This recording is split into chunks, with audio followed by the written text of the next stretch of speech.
주시옵소서. 부족한 자가 좋습니다. 입술을 주장하시고 아버지 준비된 말씀 가감없이 잘 선포할 수 있도록 오른팔로 꼭 붙잡아 주시옵소서. 보이지 않는 얼굴들이 있습니다. 어디든지 함께 하시고 이 자리가 가장 귀한 자리임을 알아 이 자리 다 나와 예배드리고 하나님 앞에 영광 올리게 하여 주시옵소서. 감사드리옵고 살아계신 예수님의 이름으로 축복하며 기도하옵나이다. 아멘. 할렐루야. 네, 반갑습니다. 보이지 않는 얼굴들도 처음 뵙는 얼굴들도 있습니다. 반갑습니다.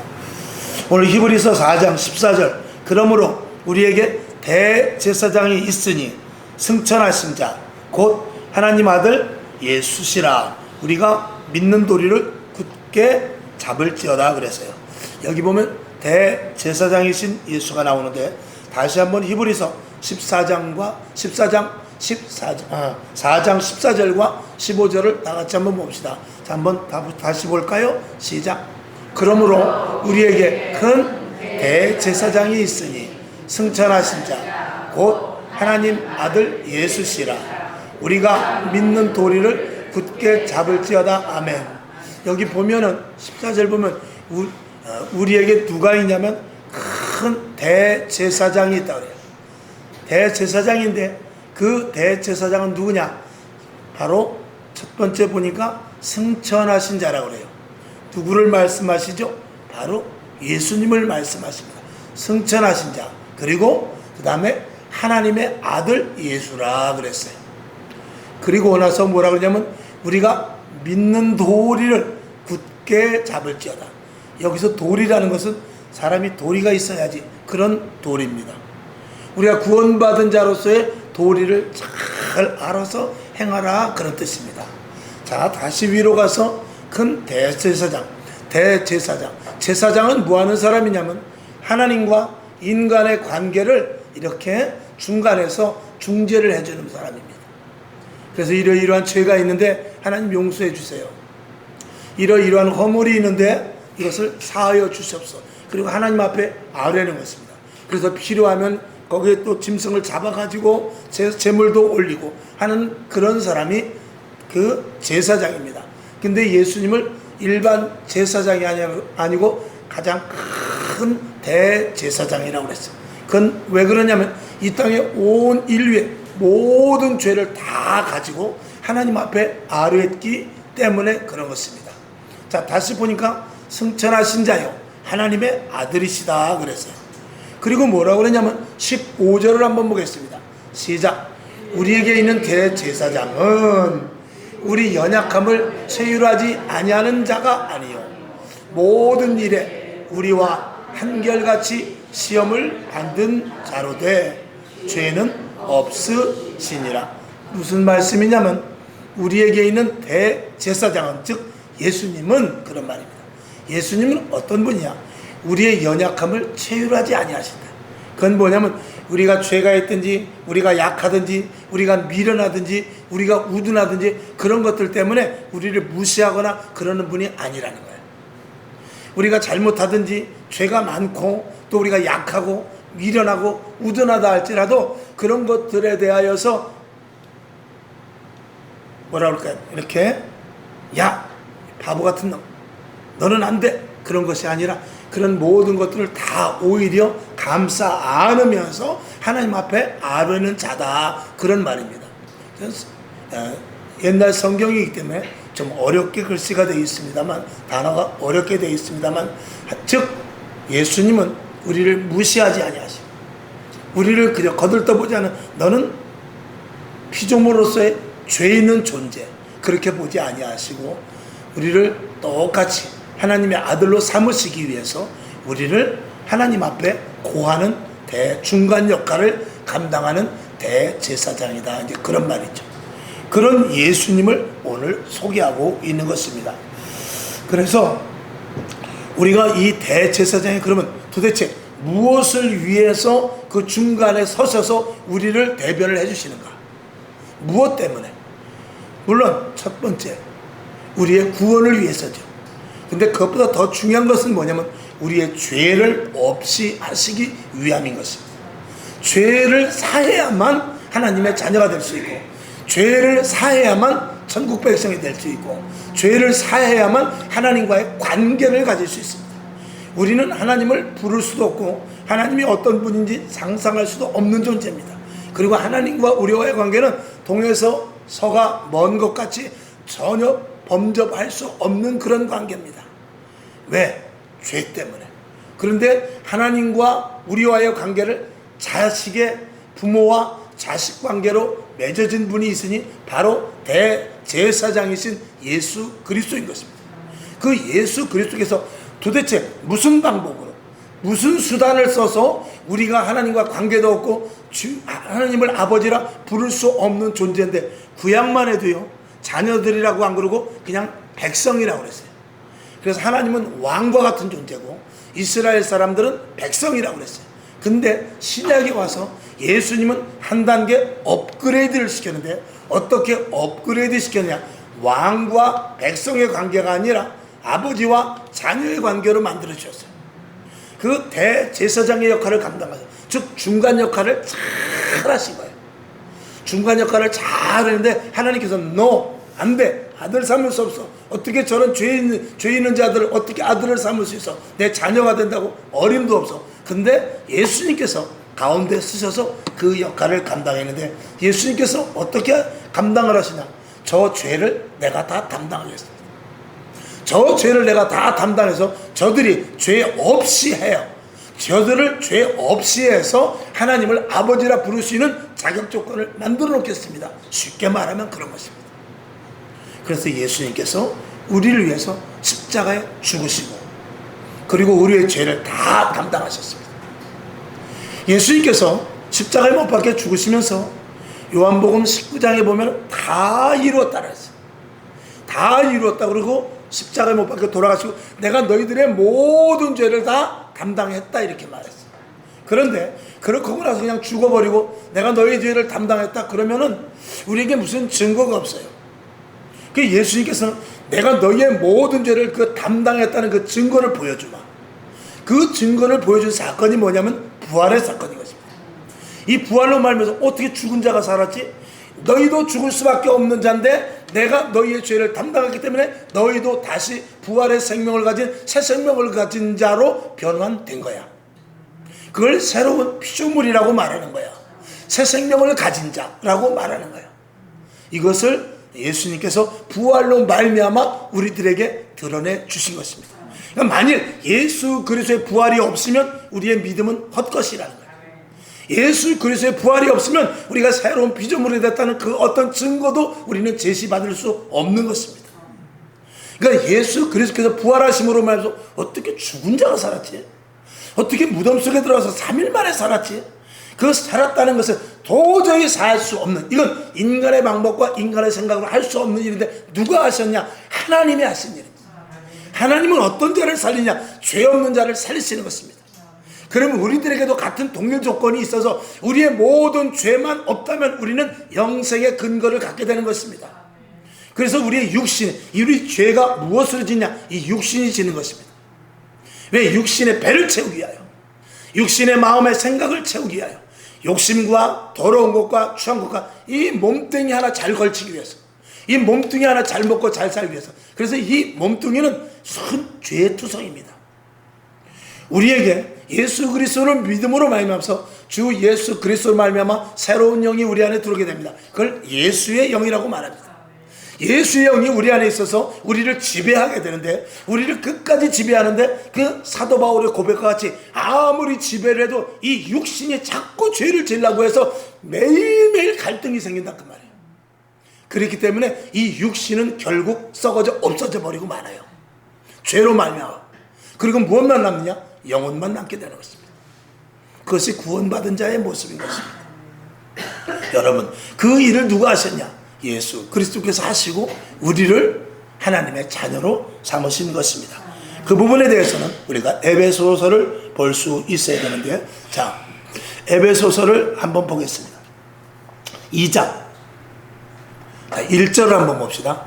너희의, 시작, 너희의 허물과 죄로 죽었던 너희를 살리셨도다. 자, 1절 보니까 우리는 허물과 죄로 인해서, 우리는 허물밖에 없는 사람입니다. 죄밖에 없는 존재예요. 근데 그를 어떻게 해요? 하나님께서 예수 그리스도로 말미암아 살리셨다는 거예요. 2절. 그때 너희가 그 가운데서 행하며, 어디요? 허물과 죄 가운데서, 그 가운데서 행하여 이 세상, 시작, 이 세상 풍속을 쫓고 공중의 권세 잡은 자를 따랐으니 곧 지금 불순종의 아들들 가운데 역사하는 영이라. 즉 무슨 말씀이냐면, 너희가 어디 있으냐? 너희가 그 가운데 허물과 죄 가운데서 행하여서 이 세상을 따라갔던 자들이라는 것입니다. 우리는 다 세상에 속해 있는 자들이에요. 그래서 세상의 방식을 따라서 우리가 살다가 이제 예수를 믿음으로 말미암아서 세상의 방식을 딱 내려놓고 하나님의 방식대로 사는 자들이 예수 믿는 사람입니다. 즉 이스라엘의, 구약의 이스라엘 백성들을 보면 그들을, 이스라엘 백성들을 아브라함의 자손을 통해서, 야곱의 자손들을 통해서 특별히 부르셔서 이제는 너희 방식대로 살지 말고 내 방식대로 한번 살아봐라.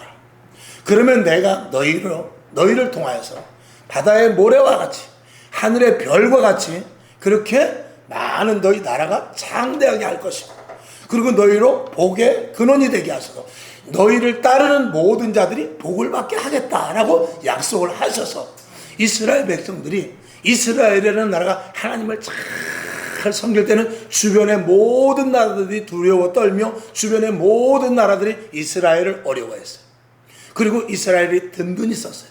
그런데 조금 잘 먹고 잘 살아서 교만해져서 하나님을 멀리하고 우상을 섬기고 하나님을 멀리하니까 하나님께서 이스라엘 백성들에게 징계를 내리시는데 이방인들이 쉽게 이스라엘 나라를 쳐들어와서 먹을 것을 다 뺏어가고 자녀들을 죽이고 그리고 행패를 부리는 일들이 일어나게 됩니다. 그래서 하나님께서 이스라엘 백성들을 택한 목적은 뭐냐면, 너희가 하나님을 잘 믿어. 그러면 내가 너희로 말미암아 너희가 복을 받는 것을 보고 이방 사람들이 하나님을 믿을 마음이 생기게 될 거야. 그래서 내가 너희를 먼저 샘플로 부른 것이야.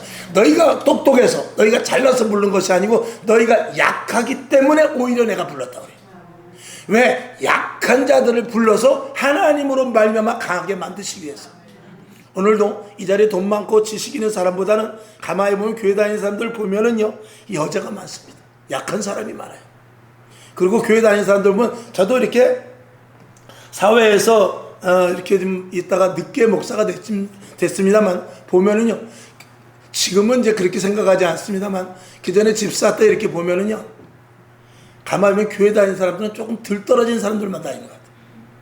똑똑한 사람 교회 안 오더라고요. 돈 많고 뭐 사장 큰 회사 그런 사람들은 안 믿더라고요. 근데 그런 사람들을, 이 얘기가 좀 옆으로 나갑니다만, 그런 사람들을 예수 믿을 때는 어떻게 하냐? 다리를 부러뜨려서 예수를 믿게 하죠. 사업을 망하게 한다든지 병이 들게 한다든지, 아니면 자기가 해도 안 돼서 다 고꾸라질 때, 그때 어떤 전도자들을 통해서 왜 이렇게 힘들어 하십니까? 그러게 말해요. 나는 저주가 묶였나? 왜 이렇게 하는 것마다 되지 않는지 모르겠어요. 제가 부모한테 재산을 얼마나 받았는데요. 제가 서울대학교를 수석으로 나왔어요. 제가 얼마나 똑똑한지 압니까? 친구도 많습니다. 그랬는데도 불구하고 하는 일마다 안 되고, 이렇게 내가 지금 처참한 자리에 있습니다. 그때 하나님께서 글을 쓰십니다. 저와 여러분, 우리는 하나님이 쓰시는 방법이 여러 가지가 있습니다만 하나님께서는 우리를 연단과 고난 가운데 쓰신다는 사실을 먼저 아시고, 저와 여러분, 약할수록 하나님이 쓰시기 좋습니다. 미련할수록 하나님이 쓰시기 좋습니다. 부족할수록 하나님이 쓰시기 좋습니다. 똑똑할수록 하나님이 쓰기는 상당히 어렵습니다. 자, 다시 이제, 그래서 이 세상 풍속을 쫓았던 우리들이에요. 그것을 바로 공중권세 잡은 자들이라고 그러는데, 그건 뭐냐면 마귀의 악한 영에 이끌린 자들이라 성경은 그렇게 말하고 있어요. 그건 뭐냐면, 우리는요 사주팔자에 엮여서 살고, 그리고 어떤 돈이나 권력이나 친구나 그리고 취미나 그 어떤 것에 꼭 누구든지 지금 어디 다 얽매여 있습니다. 사람은 다 어디에 얽매여 있어요. 그 얽매인 것에서 예수님께서 십자가의 지심으로 말미암아서 모든 것들을 다 잘라버리고 오직 하나님만을 섬기며 우리의 생애 가운데 가장 최우선, 최고, 그리고 가장 으뜸과 먼저가 하나님이 되게끔 우리를 부르신 것입니다. 아멘. 자, 3절을 한번 보겠습니다.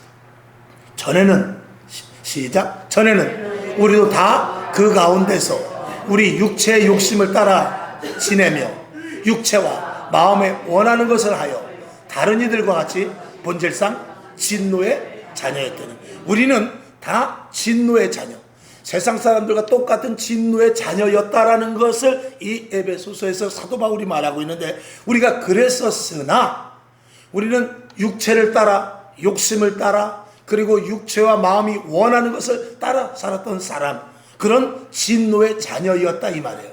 근데 4절을 봅시다. 시작. 긍휼에 풍성하신 하나님이 우리를 사랑하시는 그 큰 하나님의 사랑을 인하여서 5절 허물로 죽은 우리를 그리스도 예수와 함께 살리셨고 너희가 은혜로 구원을 얻은 것이라 아멘. 허물과 죄로 죽을 수밖에 없는, 1절에 나온 대로 죽을 수밖에 없는 우리를 어떻게? 그리스도 예수께서 우리의 모든 죄를 다 담당하시고, 그리고 예수 그리스도께서 부활하여 사심으로 말미암아 그 증거까지 보여줬는데, 이 모든 것들은 다 하나님의 은혜 속에서 이루어진 일이다 라고 성경은 말하고 있는 것입니다. 그러니 우리가 오늘 다시 히브리서 4장 14절 본절로 돌아가면 거기 보면 도리가 나와요. 도리는 무엇이냐면 마땅히 해야 될 본분인 것입니다. 그러면 우리가 본질상 진노의 자녀에서 하나님의 자녀가 되었으니 우리의 도리는 어떻게 해야 되냐? 성경은 도리를 굳게 잡으라고 그랬어요. 그 도리를 굳게 잡으라는 것은 너희가 구원받은 자로서의 도리를 분명하게 하라 그 말입니다. 가룟 유다는 예수님을 따라다녔지만, 결국은 3년 동안 따라다녔지만 그는 예수 그리스도를 따라다녔던 구원받은 자의 도리를 하지 못했어요. 구약에도 보니까 사울 왕이 나오는데 그는 하나님께서 사무엘 선지자를 통해서 이스라엘 초대 왕으로 세웠어요. 근데 그는 도리를 다 하지 못하고 결국은 하나님께서 그를 버려버리고 말게 됩니다. 우리가 예수를 똑같이 믿습니다. 근데 우리가 예수를 똑같이 믿어도 그 구원받은 자로서의 도리를 다하는 자와 구원받은 것을 값없이 여기고 그 구원받은 것에 대해서 별로 신통치 않게 생각하는 사람은 결국 가서는 그 구원의 줄을 놓칠 수도 있을 것을 성경은 이야기하고 있는 것입니다. 그래서 성경은 뭐라고 말하냐? 청함을 받은 자는 많아요. 청함을 받은 자는 많은데 택함을 받은 자가 너무 적다라는 거예요. 노아가 방주를 만들어 놓고 방주를 굉장히 크게 만들어놨습니다. 축구장보다 더 크게 만들어놨어요. 그렇게 만들어놨는데 거기 고작 8명밖에 타지 못한 거예요. 오늘도 교회는 지금도 저 놀이공원 가면 사람 많습니다. 풀장 가면은요 아주 완전히 바글바글합니다. 오늘도 해외로 나가신 분들 계세요. 자, 여행 휴가도 가긴 가야 되겠죠. 그런데 교회가 이렇게 너무 비어있단 말입니다. 교회는 방주입니다. 구원의 방주예요. 구원의 방주의 모형이 이 교회예요. 예수님 품 안이거든요. 근데 이 자리는 너무나 많이 비었습니다. 이 서창동만 해도 교회가 한 20개 정도, 서창 1지구, 2지구 합하면 교회가 한 30개 될 거예요. 30개 교회마다 꽉 찬 교회는 거의 없습니다. 다 자리가 3분의 1 정도밖에 차지 않고 다 비어있어요. 다 어디로 갔죠? 준비를 다 해놨는데 오지를 않습니다. 구원받으려고 해도 오지를 않습니다. 그런 패역한 세대 속에 우리가 살아가고 있는 거예요. 그 가운데 오늘도 이 자리에 나와서 예배드린 우리 신자의 고백은 날마다 무엇이어야 되느냐? 우리는 오직 예수, 이 고백밖에는 우리에게 나올 고백은 없습니다. 주님 감사합니다. 하나님의 은혜 감사합니다. 오직 예수 이름 붙잡고 살랍니다. 오직 예수님만이 나의 구원자이시기 때문에 예수님이 아니면 나는 살 수 없고 하나님이 도와주셔야 삽니다. 이것이 신자의 고백이 될 수 있는 것입니다. 결국 예수님께서 우리의 모든 죄 때문에 대제사장의 역할을 감당하시고 중보의 역할을 철저하게 감당하셔서 결국은 이래도 안 되고 저래도 안 되니까 우리의 모든 죄를 다 담당하시고 죽으셨습니다. 그리고 하나님께서는 우리를 하나님의 자녀로 삼으신데 죄 없이 하시고 자녀로 삼으셨습니다. 다시 한번 히브리서 4장 14절을 보겠습니다. 자, 시작. 그러므로 우리에게 큰 대제사장이 있으니 승천하신 자 곧 하나님의 아들 예수시라. 우리가 믿는 도리를 굳게 잡을지어다. 자, 우리가 정말 허물로 죽을 수밖에 없는 우리라면 우리 어떤 것을 우리가 안다면, 그것을 그리고 은혜로 말미암아 된 것을 안다면 우리는 14절 뒤에 있는 대로 우리가 믿는 도리를 굳게 잡아야 됩니다. 믿는 도리를 다 하라 그 말입니다. 믿음을 가진 구원받은 자로서의 도리를 철저하게 할 것을 이야기하고 있는 것입니다. 그래서 우리의 신자의 고백은 무엇입니까? 날마다 믿는 자의 도리는 다른 것 없습니다. 여러분이 길을 가다가도 돌뿌리에 걸려 넘어지면 어떡하죠? 아이코 하고 주여 소리가 먼저 나오지 않습니까? 예수 믿지 않은 사람은 아이고 이런 18 이렇게 나올 수 있어요. 근데 예수를 믿고 하나님의 은혜에 깊이 빠진 자들은 소뚜껑만 만져다 뜨거 그래도 뜨거 소리가 아니고 아이고 주여 소리가 나와요. 왜 그렇습니까? 그만큼 예수 그리스도가 내 안에 인식이 되어 있기 때문에 그렇습니다. 그런 인식을 가지고 그리스도 예수 우리가 믿는 도리를 굳게 잡는 자가 되어야 된다 그 말이죠. 그러니까 우리는 언제든지 어디서든지 무엇으로든지 어떤 형편든지 오직 예수밖에 없습니다. 우리 한번 따라해 봅시다. 오직 예수. 오직 예수. 오직 예수밖에 없는 거예요. 그러니까 예수로 시작해서 그래서 성경을 딱 보면 예수 그리스도의 세계라 이렇게 딱 나오는 거예요. 마태복음이죠. 예수 그리스도의 세계라. 이 처음에 창조부터 마지막 주님 오시는 그날까지 시작부터 알파와 오메가가 되시는 분이 누구냐? 바로 예수 그리스도이기 때문에 그래요. 그러니까 예수가 시작점이 되시고 예수가 마지막점이 되시는 것입니다. 그 예수가 이 땅의 모든 것들을 주관하시고 인도하시며 복 주시고 영원한 천국까지 인도하시며 그리고 영원히 영광 받으실 분이 되시는 그 예수 그리스도거든요. 우리가 영혼 가운데 가장 짧은 인생에 있어서 길어야 100년을 사는 이 짧은 순간, 지금도 역사가 성경의 역사는 한 6,000년 됩니다. 6,000년 동안에 저와 여러분의 역사는 그 순간에 요만큼밖에 되지 않아요. 누가 죽었다가 누가 살았다 가는지 알지도 못합니다. 저가 오늘 여기서 제가 지금 이 자리에 쓰러져 죽었다고 해도 뭐 대수롭지 않습니다. 뉴스에 날 것 같습니까? 뉴스에 날 일도 없고 세상 저 지구 반대편에서 아유 죽었대 어떡하지 그럴 사람 하나도 없습니다. 나 여기서 그냥 죽으면 끝이에요. 여러분도 마찬가지입니다. 여러분 죽었다고 해서 뭐 동아일보, 조선일보, 한겨레신문에서 와서 취재했는데 왜 죽었나 사인을 밝히나 그렇지 않습니다. 지금도 수많은 사람이 죽어가고 있어요. 수십 명이 자살을 하고 있고 수십 명이 교통사고를 당하고 수십 명이 화재를 당해서 죽고 있어요. 그거 다 일일이 누가 기억합니까? 아무도 기억 못해요. 그걸 기억하는 사람이 있다면 가족밖에 없습니다. 오늘도 저와 여러분 마찬가지입니다. 여러분의 죽음에 대해서 아무도 관여하지 않습니다. 그 죽음을 관여하고 그 죽음에 대해서 끝까지 책임지시는 분은 하나님 예수님밖에 없어요. 그래 우리 생애 가운데 예수님을 찾는 것입니다. 가든지 서든지 무슨 일을 하든지 간에 우리는 오직 예수 이것밖에는 우리의 입에서 나올 것이 없다. 왜? 허물로 죽을 수밖에 없는 의리를 주님의 사랑으로 말미암아 예수 그리스도의 십자가의 죽으심으로 말미암아 우리를 살리셨기 때문인 것입니다. 결론으로 말씀을 드립니다. 성도의 도리는 다른 것 없습니다. 예수 그리스도의 은혜를 잊지 않는 것입니다. 하나님의 사랑을 잊지 않는 것입니다. 그리고 성령의 인도하심을 따르는 것 그것밖에 없습니다. 이게 신자의 도리, 신자의 고백이 날마다 되어야 되는 것입니다. 신자의 고백, 나는 하나님의 사랑 분명해. 나는 예수 그리스도의 은혜 가운데 사는 사람이야.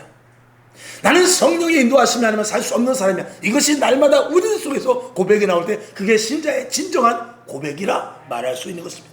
우리의 그 어떤 고백도 그 고백을 지금 말씀드렸던 그 고백을 넘을 수는 없는 것입니다. 우리는 예수님 때문에 구원받았기 때문에 예수님의 이름으로 기도하고 아멘. 그리고 예수님의 이름으로 우리가 응답을 받는 것입니다. 그리고 예수님 때문에 천국 가는 것 이거에 여기서 더도 덜도 없는 것입니다. 그러니 예수 말고 우리가 무엇이 예수 외에 무엇이 우리에게 나에게 간섭을 줄 수 있겠습니까? 저와 여러분 날마다의 고백이 오직 예수가 될 수 있길 바라며 주님 오시는 그날까지 예수 그리스도의 이름을 높이십시오. 예수 그리스도의 이름을 부르십시오. 예수 그리스도가 내 안에 함께 계심을 분명히 믿으시면서 예수님을 의지하고 살아갈 수 있기를 주님의 이름으로 축원합니다. 아버지 하나님 감사합니다. 하나님의 은혜 가운데 오늘도 신자의 고백 다른 것 없습니다. 오직 예수 오직 예수, 그것밖에 없는 것이죠. 우리는 오직 언제나 어디서나 어떤 일에도 오직 예수만 고백하고 자랑하는 것, 이것이 신자의 진정한 고백인 줄로 믿습니다. 우리의 자랑할 것 예수밖에 없습니다. 오늘도 이 자리에 모인 저희들, 예수로 오늘 이 자리에 왔습니다. 예수님이 끝까지 천국까지 인도하실 것입니다. 예수님 붙잡게 하옵시고 날마다 예수를 우리 입에서 놓치지 않도록 도와주시옵소서. 예수님의 이름으로 감사하고 간절히 기도하옵나이다. 아멘.